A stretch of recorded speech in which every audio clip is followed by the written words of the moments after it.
yo estudio matemáticas y está muy relacionado pues teóricamente con la astronomía. De manera práctica no tanto, ¿cierto? Pero ahí uno va como relacionando. Y yo, Jean Paul, yo estudio ingeniería ambiental, ¿cierto? Entonces van a ver que mi discurso en el planetario está un poquito enfocado a la parte de la conservación, hablar mucho de los elementos de la Tierra y cómo cuidarlos, ¿cierto? Entonces, en este espacio, ¿cierto?, decidimos reunirnos acá porque vamos a mostrarles una de las tantas actividades que tenemos nosotros en el planetario, pues actividades experimentales. Y una de las que más nos gusta es esta, precisamente el espectro electromagnético, ¿cierto? Cómo convertir un concepto que llega a ser un poco aburrido, un poco, ¿cierto?, complicado con los niños, en algo divertido, en algo que ellos puedan jugar y puedan aprender a la misma vez. Entonces vamos a elaborar un espectroscopio, ¿cierto? Entonces no sé si quieren sentarse o así paraditos. O sentaditos mejor.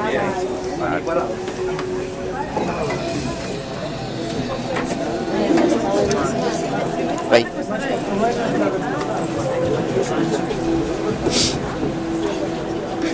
Bueno, pues como ustedes más o menos deben ya tener idea, el espectro electromagnético es prácticamente la principal herramienta que tiene la astronomía para conocer el espacio profundo, ¿cierto? En la medida en que lo que nosotros hacemos es analizar cómo se ven o el espectro que emiten esos lugares en el espacio.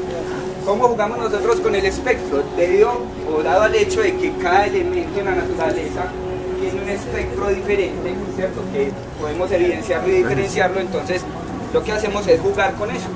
Estas tarjeticas que les vamos a mostrar les van a entender cómo para nosotros esta es como la cédula de ciudadanía de cada uno de los elementos. Les va a pasar y se van rotando, por favor.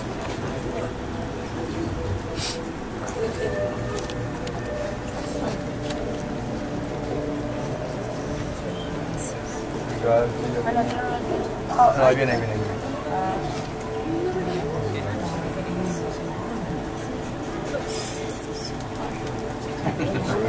Sodio. Entonces, si ustedes analizan las tarjeticas, miren que parece un documento identidad. Tiene la foto, No, es videito. la forma del elemento. ¿Qué elemento tienes? La huella sería precisamente el espectro que emite cada uno de estos elementos o el espectro que podemos ver. Y tenemos el nombre y el número atómico, ¿cierto? Entonces nosotros le asociamos a los niños el espectro electromagnético a lo que sería la huella digital, ¿cierto? Como cada uno de nosotros tiene una huella diferente, por eso las presentamos de esta manera. Entonces vamos a invitarlos a que cada uno vaya desbaratando el moldecito, vaya sacando la parte interna. Qué pesado. Bueno, entonces cuando uno empieza a hablar de espectro, además de ser una palabra para mí muy complicada de decir, es una palabra que no es común, que no solemos utilizar en nuestro lenguaje, ¿cierto? Pero entonces ¿qué ejemplos creen ustedes que uno les puede dar a los estudiantes para hablarles de espectro? El arco iris. El arco iris. Uno, sería genial, ¿cierto? Ahí se ve el espectro visible. Otro, que a mí personalmente es... ¿Cómo? Cuando se ve la luz en el agua. Que ese sería el arco iris, ¿cierto? El mejor para mí es... Prácticamente todos los niños se han quebrado un hueso, ¿cierto? ¿Cómo hacen para saber si el hueso efectivamente está quebrado o no? Una radiografía, rayos X, ¿cierto? Entonces ellos dicen, ay sí, eso es una imagen donde se ven todos los huesos. Entonces ya ese es un tipo de luz, ¿cierto? ¿Qué otro ejemplo? El microondas, ¿cierto? Porque el microondas calienta, si uno no ve que, pues uno puede meter la mano y no lo va a quemar a uno. Entonces, ¿ustedes cómo creen que podría responderle eso uno a ellos?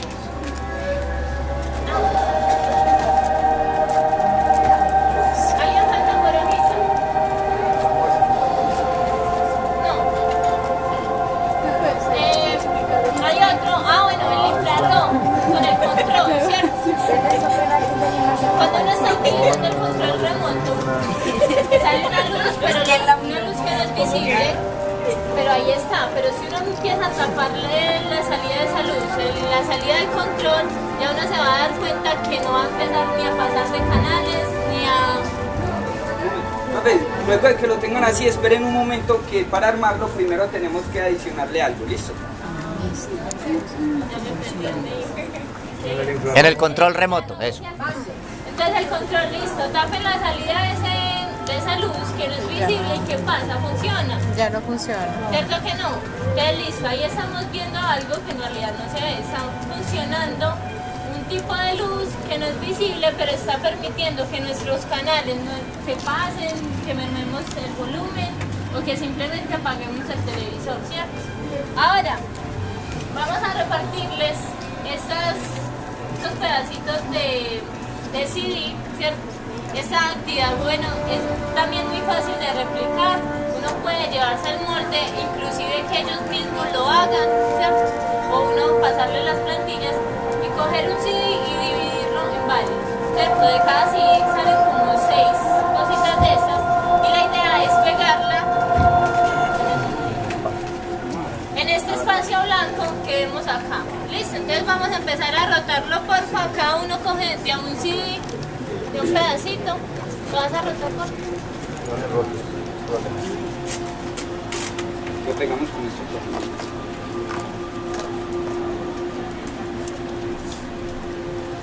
El cuerpo de Cristo.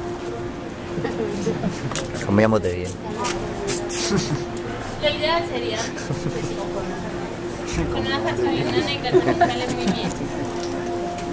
De hecho, miren, nosotros acá porque disponemos del molde, pero ustedes lo pueden hacer con cajas de fósforo, simplemente metiendo el CD dentro de la caja de fósforo o con una hoja doblada y abriéndole un huequito en un extremo. Van a replicar el experimento perfectamente.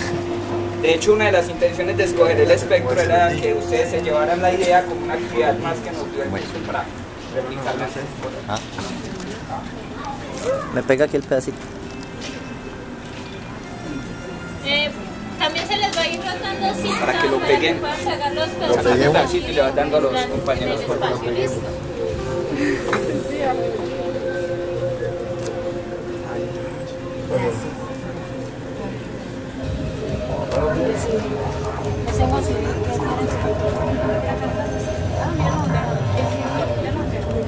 Para que no se nos desarme después.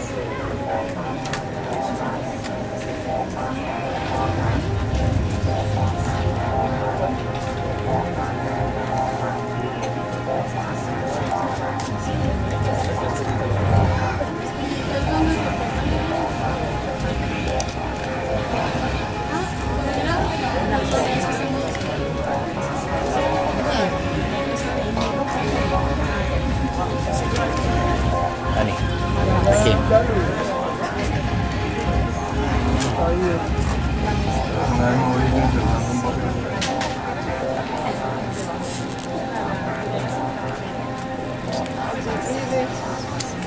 Pues es más difícil. Sí, Otra vez. Sí. No.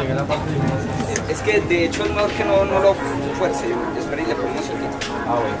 Es que estos moldes son defectuosos de fábrica. Uy, no, pero está muy bien. Gíralo. Así. Gíralo para verlo de todos los ángulos. Ah, ya. A ver, a ver. ¿Y dónde está la rendija? Ya. Ahí está la entrada de luz. Y por el otro lado está... Por ese lado. se observa por aquí. Eso. Entonces mira, mira la luz. La vida no, ya. Eso sí no se desarrolla en preescolar, ya. No, ya no. Ya no hay que. A lo bien, no sé qué hace así. A ver, dime. Muchísimo. Como que no vean. Ve ahí el abajo el espectro. Ah, ya. Sí. A ver, miremos. Bueno, ya vamos terminando, ¿cierto? Estamos hablando de armar. Ahora, la idea es que uno pueda apuntar, ahí inclusive dice entrada de luz y observa por aquí. La idea es que lo apunten a diferentes luces. Ahorita, bueno, aquí en el planetario casi todos son así, pero allí hay 2 luces blancas. La idea es que lo apunten a esas luces y vean la diferencia de las líneas que se generan al apuntar. ¿Listo? Entonces, Esperando que estoy como lento. De hecho, aquí tenemos. Miren, vea, esta imagen es uno de los mejores ejemplos del espectro. Aquí lo que están viendo es la galaxia del Centauro, ¿cierto? Esta es la imagen que tenemos observando el espectro visible. Pero cuando nosotros unimos el espectro visible con las ondas de radio y el espectro en ondas de rayos X, obtenemos una imagen como esta, que nos revela información que estaba oculta. Se las prendí para que después de que comparen la luz blanca que está en este lado, vengan y observen esta luz morada, esta luz negra, y van a ver que el espectro, la imagen que tienen en el CD va a variar bastante.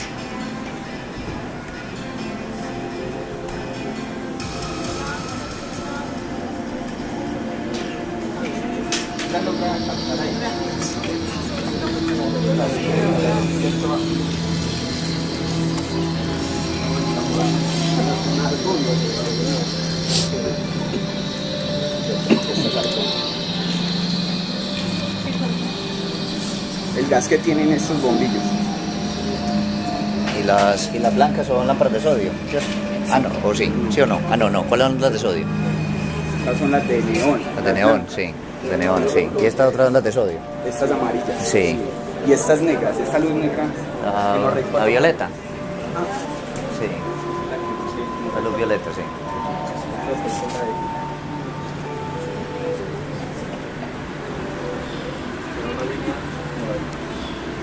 Una sola.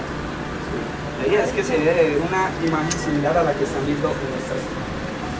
Lo que ustedes van a observar en el CD es una imagen que se asemeja a las que están en las tarjetitas. Debe verse igual. Ahora, la imagen que van a ver depende del elemento. Si ustedes observan ahorita que salga en el sol, van a ver que es muy similar a los que tienen hidrógeno, debido a la composición.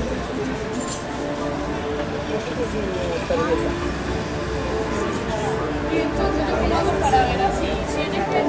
Mira que cuando... Tengo que poner algo que tenga sodio. Exactamente, buscar un elemento que tenga sodio, una luz que...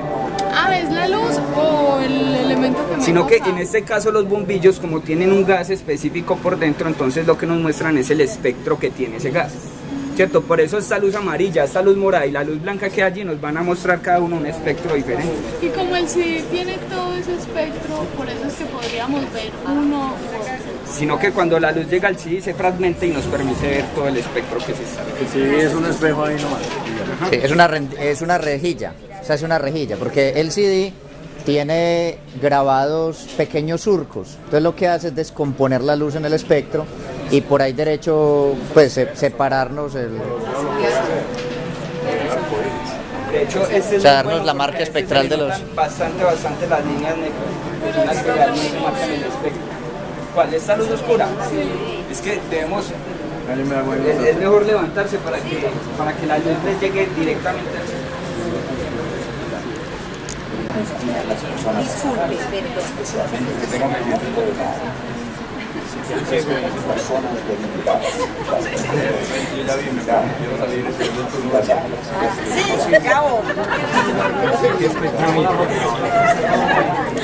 sí, ya esa tierra. El parque está comprometido con su seguridad. Usted también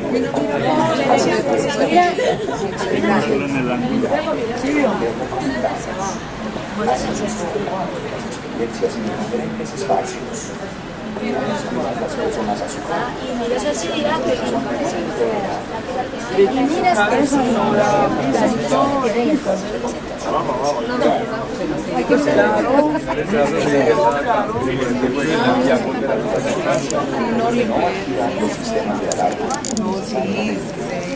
recuerden, el más comunidad entre todos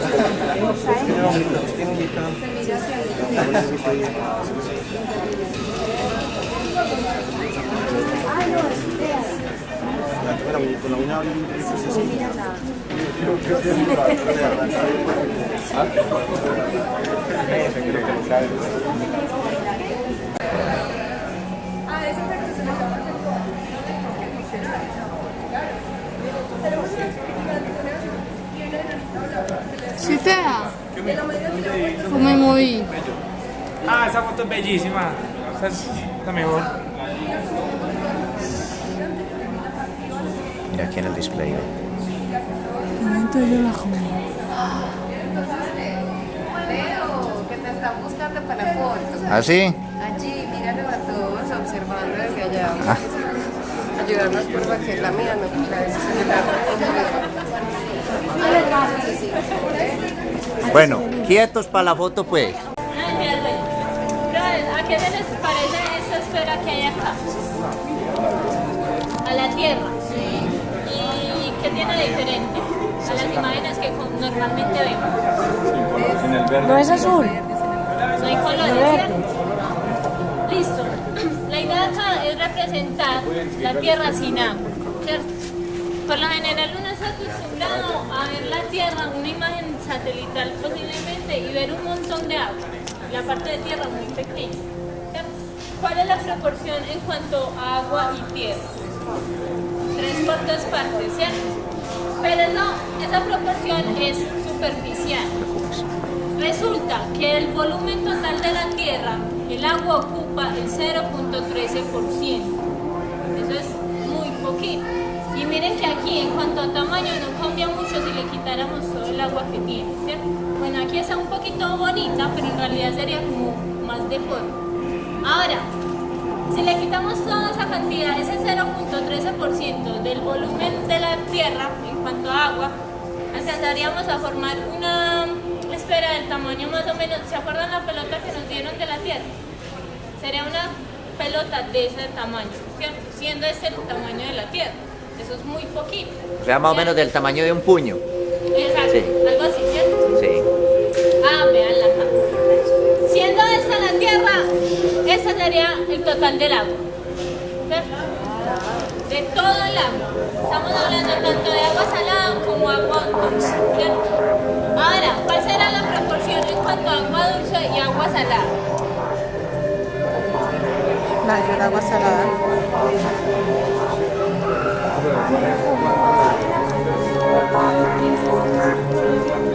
Ese es el volumen total, ese sería ese pedacito de agua, ¿cierto? El 3% de toda el agua que tendríamos en esa esfera sería agua dulce, y el resto sería agua salada. Pero toda esa agua dulce no es agua potable. Esos son LED. Eso se debe de ver contigo.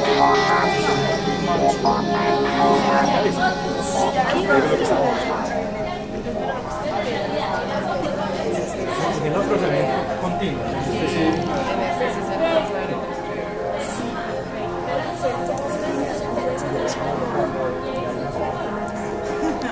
Una cosa, ¿cómo es la cuestión del agua en la costa? Ya es muy complicada, hay que empezar a recoger agua de las lluvias para poder hacer bañarse y cosas así. Ahora, por acá,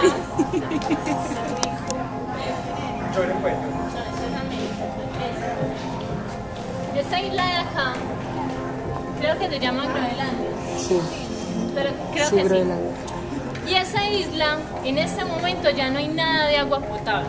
Es quizás uno de los lugares en el mundo en el cual el agua es más costosa. ¿Por qué? ¿Qué es lo que hacen? Es coger agua salada y empezar a hacer procesos con ella. Se llama Desalinización. Muchas gracias. Eh. Y la convierten en agua potable, ¿cierto? Pero es un proceso, primero, muy costoso y segundo, que se demora mucho. Entonces, en realidad, como tal, nosotros aquí en Colombia, sobre todo en Medellín, tenemos mucha agua. Aquí viene mucha gente del extranjero, mucho europeo, y me dicen, es que cómo es posible que ustedes puedan lavar un auto con agua de la canilla. O vaciar Y el es baño. como si nada. Vaciar el baño con agua. Vaciar el baño, Llegan y- ¿cierto? De hecho, una de las técnicas con el vaciado del agua, pues del baño, es coger botellas, llenarlas de agua y meterlas, ¿cierto? Como para que no se alcance a llenar tanto. Y en realidad el agua es un elemento que necesitamos cuidar. Hay una estadística en ese momento que dice, no sé aquí en Medellín, pero por ejemplo en Bogotá, que si la cosa sigue como va, en 20 años Bogotá se va a quedar sin agua potable. Y 20 años es muy poquito, ¿no? 20 años muy seguramente la mayoría de nosotros podría estar vivo. Listo. Hola, yo les pregunto algo. ¿Ustedes han escuchado hablar de la lluvia ácida? Es un concepto que viene rondando en el mundo hace mucho tiempo. ¿Qué tan latente creen ustedes que es ese problema en Medellín? La lluvia ácida, todavía no ha llegado la lluvia ácida a Medellín. Les voy a contar el caso que nos... Les voy a contar un caso que a mí me sorprendió mucho porque es algo que todos conocemos, la iglesia de la Veracruz, todos la conocen. La iglesia de la Cruz es patrimonio de la nación, por tanto no puede ser intervenida arquitectónicamente, pero si ustedes van a visitarla hoy en día, está recién revocada. ¿Por qué está recién revocada? Porque los ácidos que están cayendo en la lluvia de Medellín estaban permeando la roca con la que está construida esa iglesia y se estaba cayendo. Entonces miren cómo realmente ese problema de la lluvia ácida está presente, latente todo el tiempo acá en Medellín. O sea, nosotros realmente nunca vamos a cambiar el volumen de agua que tiene la tierra. La tierra siempre va a tener el mismo volumen de agua. Lo que vamos a variar es el estado de pureza, el estado en el que la tenemos. Entonces ahí como para que tengan ese dato curioso que realmente la lluvia ácida ya llegó a Medellín. Así de tiempo. Listo. La iglesia de Veracruz está recién revocada y pintada. Eso ya no deja parar a la chica ya. Te quedaste con eso. Son unos tesos, yo me les quito el sombrero, ellos llegan y le dicen a uno la era, si son carnívoros, pues si eran, perdón. Un montón de conceptos que uno queda como en pañales, ¿cierto? Entonces, para introducir el concepto de fósiles, la mejor forma es mediante dinosaurios, ¿cierto? Entonces, corrámonos un poquito hacia acá, por favor. Y les voy a comentar de pronto una actividad que la pueden replicar ustedes. Nosotros lo llamamos fácil o fósil y básicamente consiste en coger un pedazo de plastilina, ¿cierto?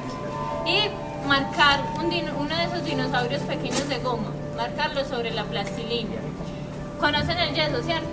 Que antes, primero es como una telita, entonces colocarlo sobre la figura que se formó, echarle agüita, dejarlo que se seque y luego quitar la plastilina. Entonces en ese pedazo de yeso, ya cuando se seque va a quedar un dinosaurio ahí marcado.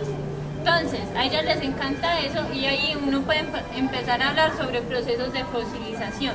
Este que ven acá, por ejemplo, es un fósil que se encontró en el Cerrejón en La Guajira. ¿Y a qué se les parece? Una tortuga. A una tortuga, ¿cierto? Pero resulta que si yo me encuentro este pedazo de roca sola, sí se parece a una tortuga.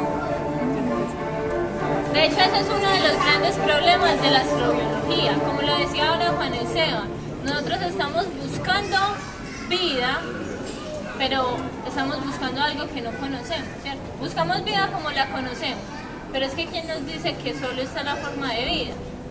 Entonces, el proceso de fosilización, ese es pues un gráfico que lo muestra muy bien. Entonces se empiezan a sedimentar y a medida que se van sedimentando los componentes orgánicos se cambian por minerales, ¿cierto? Entonces allí también hay unos fósiles de hojas, pero ya no es como tal la hoja que se fosilizó, sino que quedó como por implantación, ¿cierto? Y detrás de ustedes pueden ver unos fósiles de árboles, se llaman xilópalos. Ahí donde está Jean Paul. Ustedes los pueden tocar, los pueden mirar. Estos son de los fósiles más jóvenes que existen. Realmente tienen 18.000 añitos. La tortuga tiene una datación aproximada de 25 millones. Entonces mire que sí son jóvenes. ¿Y estos cuántos?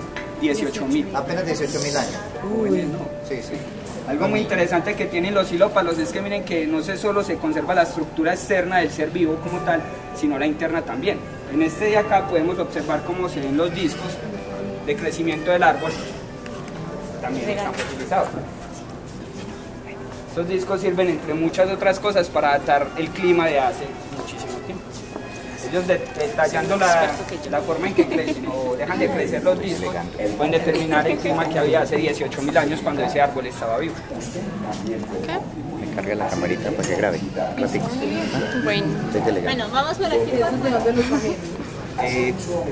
No estoy seguro si del Cauca o del Magdalena, donde se dragó un pedazo, pues una parte de ese río y se sacaron. Se fueron del Bajo Cauca. La tortuga es del Cerrejón, de esa mina que tienen los extranjeros en La Guajira. Mencionaba un software que se llama Uniview. Listo. Ese es personalmente uno de los mejores software astronómicos El problema es que este ya sí no es gratuito, ¿cierto? Y de hecho creo que es muy caro. Pero bueno, lo tenemos acá, ¿cierto? La idea es la siguiente. Entonces, uno empieza de la parte más cercana. Por lo general nosotros aquí empezamos partiendo de lo conocido, ¿cierto? Medellín. Por aquí está.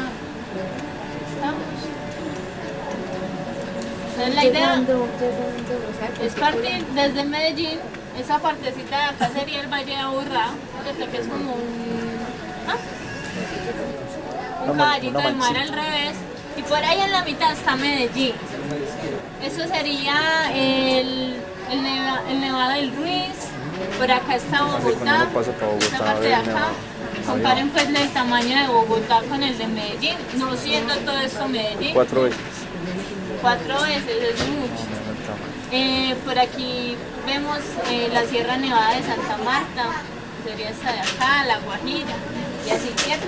Ahora, hay una pregunta que a mí me gusta mucho hacerle a los niños y en general a cualquier persona, y es, ¿de qué color es el agua? ¿De qué color es? Transparente. El agua es azul. 200.000 millones de estrellas. Ahora, viene algo mucho más interesante, y es que si nos empezamos a alejar mucho más, a esta escala ya no son estrellas sino galaxias completas, ¿cierto? Cada puntico sería una galaxia, y a esta escala ya no son galaxias sino cúmulos de galaxias, ¿cierto? Entonces, miren algo muy interesante. Si uno les muestra esta imagen a los muchachos, ellos van a decir, ¿cómo así? Es que el universo tiene forma, no sé, un reloj de arena, lo mencionan mucho. ¿A qué se me les parece usted? Un abanico. Entonces, ¿ustedes creen que el universo sí tiene forma de reloj de arena? ¿O por qué se ve así? ¿Y por qué? Porque hacia este lado y hacia este otro no se ve nada. Que la luz viaja porque nosotros estamos en un ladito. Por la Vía Láctea. Entonces nos vamos a volver un poco. Miren la posición de nuestra galaxia, ¿cierto? ¿Qué quiere decir? Que todo ese polvo que hay alrededor nuestro, hacia allá y hacia allá, no nos deja ver qué hay ahí. Piensen en que le pongan a uno una linterna al frente. Uno no puede ver más allá, pero uno si voltea la cabeza así alta y así sucesivamente, uno puede ver qué tiene alrededor, ¿cierto? Entonces eso es lo que llamamos el universo visible. Y un poco más acá, ¿qué es esto? ¿Qué será esa esfera ahí? El universo, ¿será que el universo tiene límites?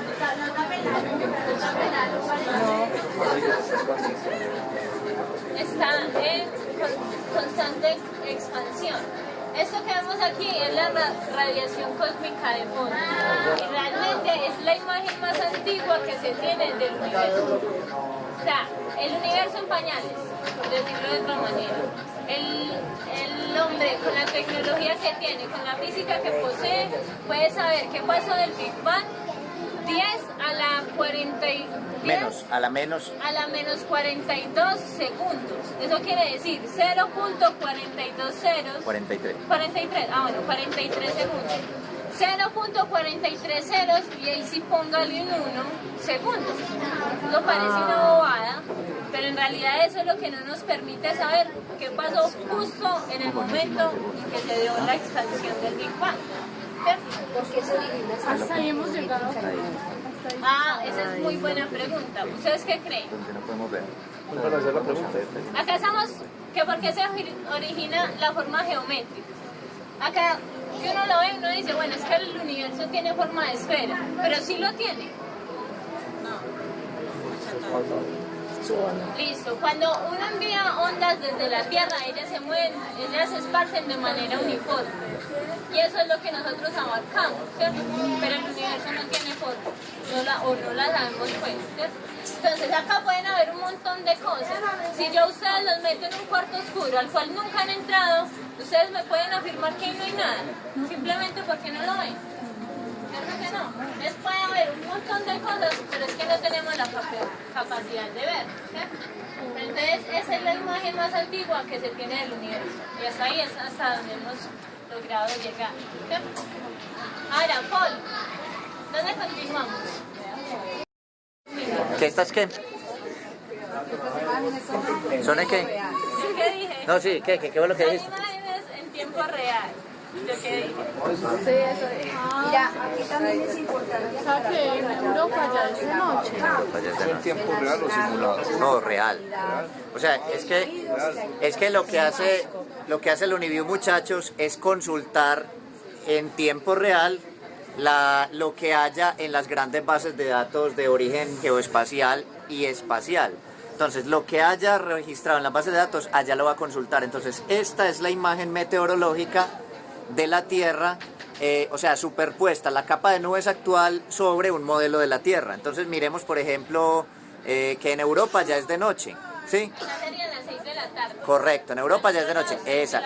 O sea, este sería el terminador de la Tierra, ¿sí? O sea, donde la diferencia entre la noche y el día. Y veamos América, en América, y veamos dónde estamos nosotros. De pronto anochecerá. Sí, y miren más o menos la hora, son las 4:30 aproximadamente. O sea, ya nos está alcanzando la sombra, ¿sí? Ya nos está alcanzando la sombra. Y miren que el país, al menos en la región nuestra, está aproximadamente despejado, ¿no? O sea que Brasil ya Sí. está a oscuras.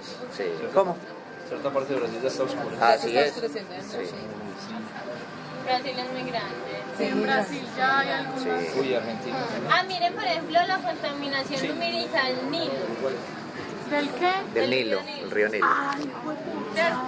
Es increíble porque ahí hay agua potable y ahí es donde casi todos se van precisamente porque hay agua. ¿Cierto?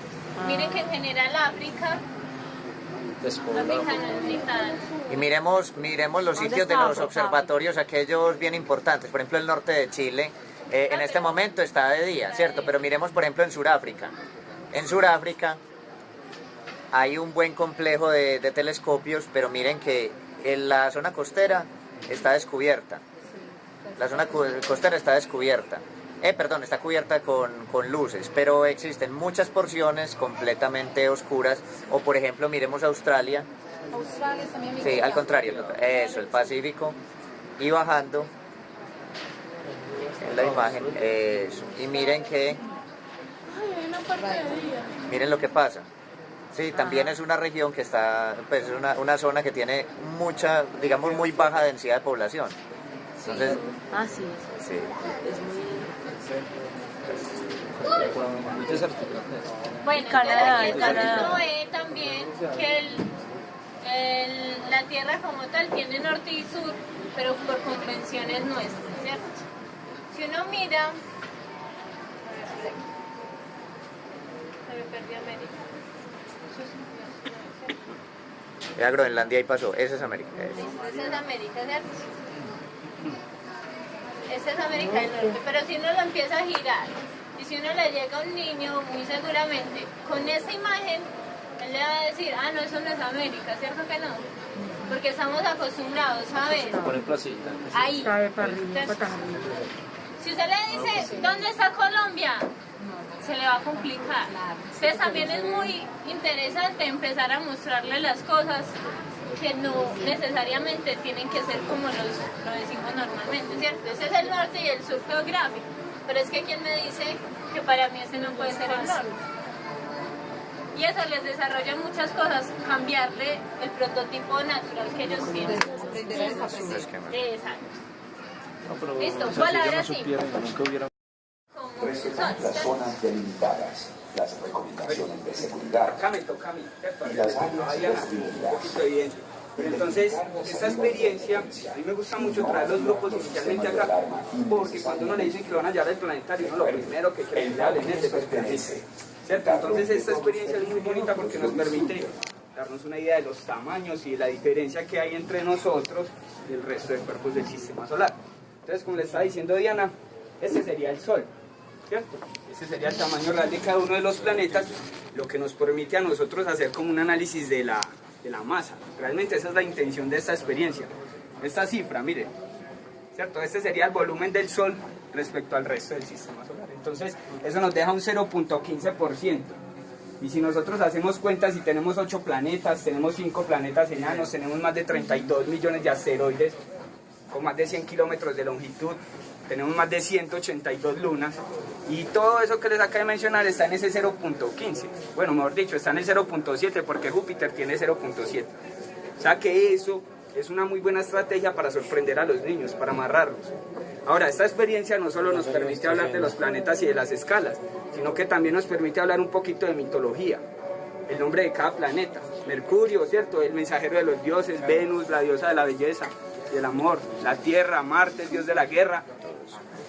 Pero yo personalmente soy muy inclinado, soy un poquito regionalista, ¿cierto? Los griegos tenían una cultura muy bonita y ellos bautizaron todo nombres que a ellos les parecían, pero es que nosotros teníamos culturas también, ¿cierto? Y ellas también observaban el cielo y también le daban nombre a los planetas y a los... a mí me gusta mucho resaltar el nombre del Sol, según los muiscas, que es Suba, ¿cierto?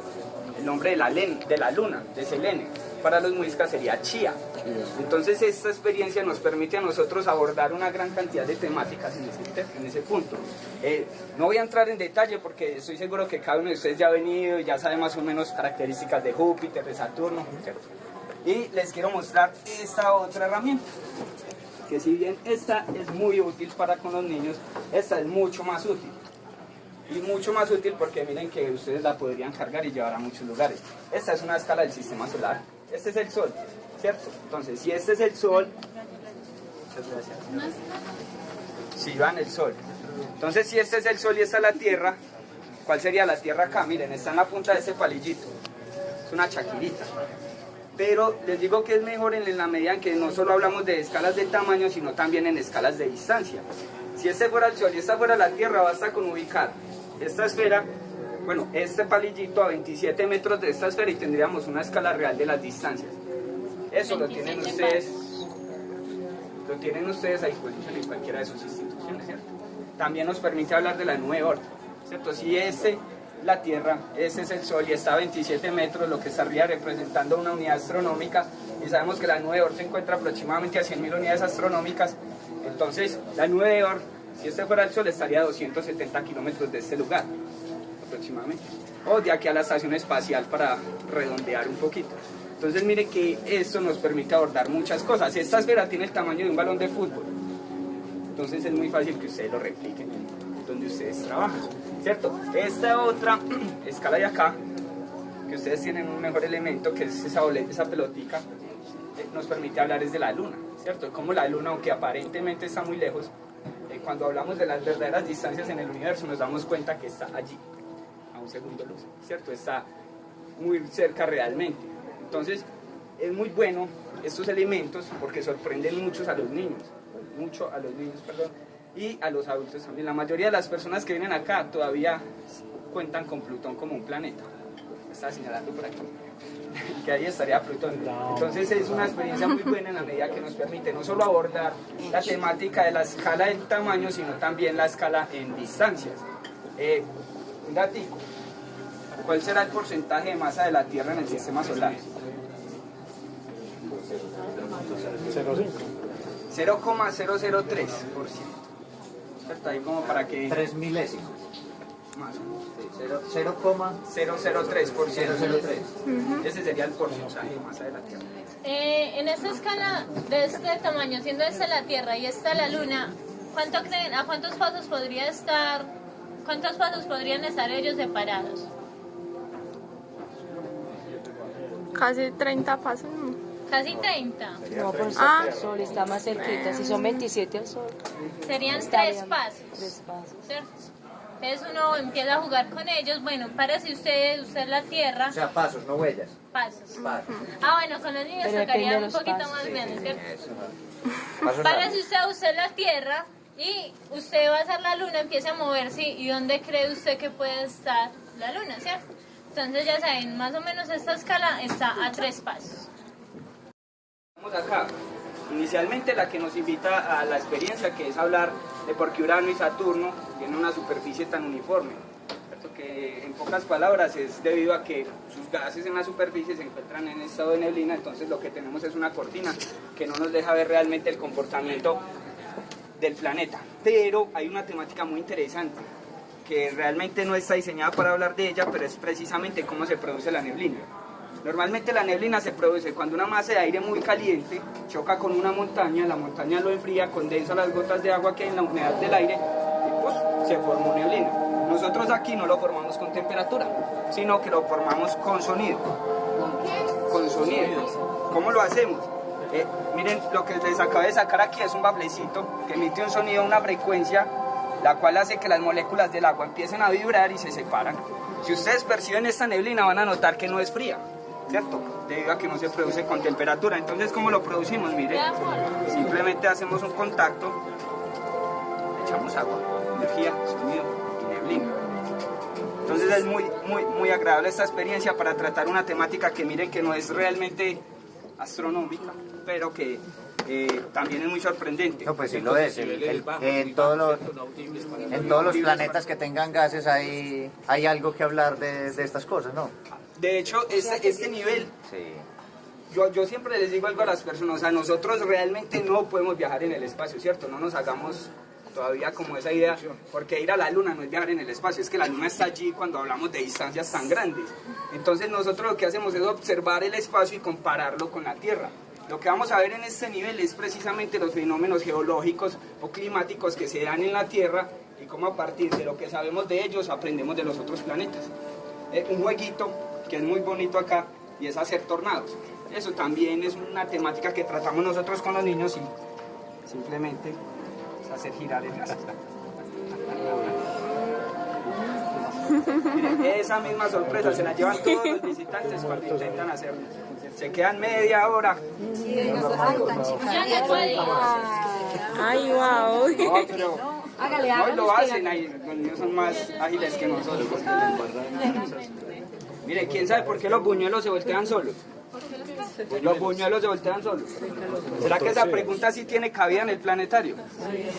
Totalmente, ¿cierto? Es que nosotros... Es un importante misterio. Sí. Mire, les hago esa pregunta porque esta experiencia nos da la respuesta. Es un proceso convectivo, ¿cierto? El buñuelo se calienta por debajo, es menos denso, se voltea y sucesivamente hace lo mismo hasta que se frita o se quema. Esta experiencia funciona de la siguiente manera. Observando la sombra, podemos ver las moléculas de agua que se calientan cerca de la resistencia y se desplazan hacia arriba por densidad, lo que permite que las que están frías en este lugar entonces bajen como a reemplazar. Entonces, esto nos permite abordar varios temas, como por ejemplo el movimiento de placas. ¿Qué le da energía a las placas tectónicas para que se desplacen? Los movimientos, los procesos convectivos que se dan en el manto por la roca que se empieza a fundir. ¿Qué le da energía a los movimientos del aire, al viento como tal? Procesos convectivos. Algunas de las corrientes en el océano se dan por procesos convectivos, ¿cierto? Debido a la densidad por la sal. Entonces miren que, pues, o miren no, yo les hago entender a los niños y a los visitantes cómo realmente esta sería la energía que mueve al mundo, ¿cierto? Sin procesos convectivos, imagínense en el mundo sin convección, el ciclo del agua sin procesos convectivos. O sea, la Tierra sin procesos convectivos no funciona, realmente. Esta sería la energía. Ahora, hay algo muy interesante, y es que nosotros acá nos vemos enfrentados mucho a, ¿cierto? Como a la religión. ¿Cómo hablar de astronomía sin, de cierta manera, cuestionar la existencia de un Dios? Porque nosotros arriba estamos hablando de evolución, y después de que nosotros empecemos a hablar de evolución, ya estamos negando las teorías religiosas. Entonces, eso es algo de lo que nosotros nos tenemos que prevenir mucho acá, porque realmente llegan religiosas, llegan personas que son muy devotas y que terminan incluso de pronto no tratándolo muy bien aún. Ya ustedes imaginarán. Si viene un convento, ¿usted qué hace? No les cuenta. Yo no entiendo cuál es la realmente, contradicción, pues. yo no soy una persona no leo muy... contradicción. Yo tampoco. Yo no leo ninguna contradicción. Realmente hemos encontrado solamente la fecha, la cantidad de tiempo que lleva la Tierra, que nosotros exponemos arriba y lo comparamos